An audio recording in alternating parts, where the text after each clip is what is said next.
interesants meistarības elements.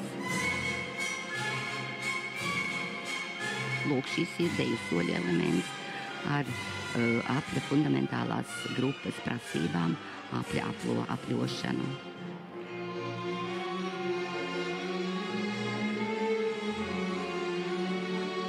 Lūk, atkal redzējāt deju soļu elementus. Deju soļu elementiem, deju soļu sagrupējumam ir jāvilks 8 sekundes no vingrojuma.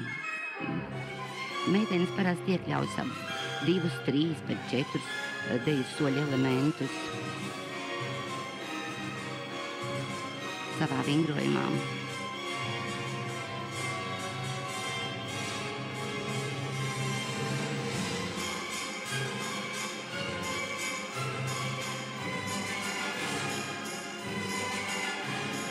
Senioru klasē drīkst būt 5 meistarības elementu, 5 meistarības elementi un 3 ristā.